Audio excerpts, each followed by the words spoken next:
তোমার মতো যুবক রাস্তায় গাড়ি চালায়, ড্রাইভার, আজান হয়ে গেছে, নামাজে হাজির, বলো তুমি কেন পারো না রে বাবা?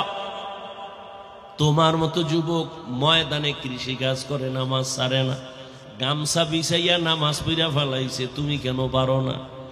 নদীর মধ্যে মাছ ধরে তোমার আমার মতো কত বান্দা জীবনে মাদ্রাসায় পড়ে নাই কিন্তু নামাজ ছাড়ে না। তোমার মতো যুবক আছে কিছু, মনে চায় আমার রুমাল দিয়া ওর পাও মোছায় দেই, কারণ এত ভালো যে সালাম ছাড়া কথা বলে না, এত নম্র, এত ভদ্র, এত শালীন, মনে হয় কলিজা দিয়া দোয়া করি এই যুবক দিয়েই তো এই জমিনটা আলোকিত হবে। ও পর্দার আড়ালের আম্মা জানেরা, আপনাদের সন্তানদেরকে ভালো বানানো আপনাদের অবদান ছাড়া হবে না।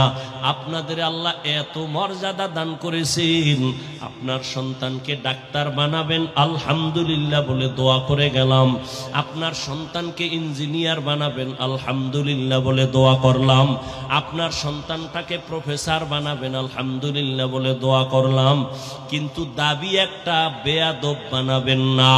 আপনার সন্তানের ব্যবহারে কোনোদিন যেন মা বাবা কষ্ট না পায়, আপনার সন্তানের ব্যবহারে কখনো যেন আলেম ওলামারা কষ্ট না পায়, আপনার ব্যবহারে যেন কোনোদিন মুরব্বী ওস্তাদরা কষ্ট না পায়। ও আম্মা জান, আপনার দোয়া আর অবদান ছাড়া সন্তান ভালো বানানোর কোনো সুযোগ নাই। ও আমার কলিজার যুবক, আল্লাহর মোহাব্বত নিয়ে কথাগুলো বলি, হৃদয় থেকে বলি, কলিজা দিয়ে বলি রে বাবা, এখনো সময় আছে, তওবা করে নাও। আল্লাহর গোলাম রসুলের কলিজার এক সাহাবী, অল্প বয়সের কিশোর, শিশুর পরে কথা কয় না, এরপরে যুবক, কিশোর সাহাবী সালাবা তার নাম, কিশোর সাহাবী, এখনো যুবক বয়সে উপনীত হয় নাই, আল্লাহর বান্দা নবীর বড় আদরের।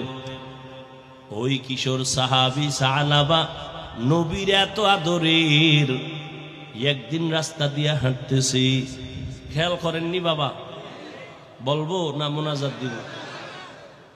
আল্লাহ সবাই রে কবুল করে। মাওলার কাছে 2 ফোঁটা চোখের পানি নিয়ে বাড়ি যাইও রে যুবক, মনেরে প্রশ্ন করিস, এতগুলো মানুষ মোনাজাতে অনেক যুবকের কলিজা ভাঙ্গা, চোখে পানি, অথচ তোমার চোখে কেন পানি নাই?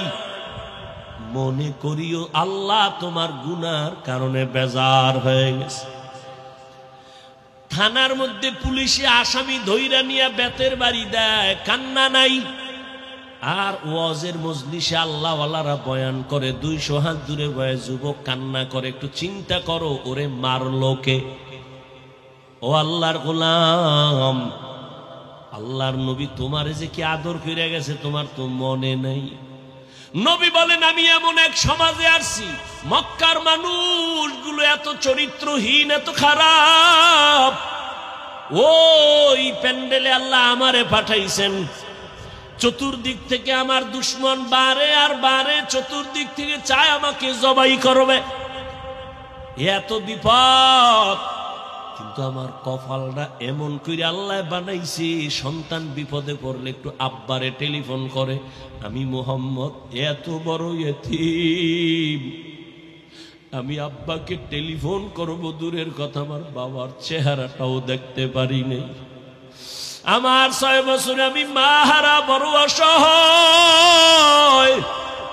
আমার মা থাকলে কলিজা দিয়ে আমার জন্য দোয়া করতেন।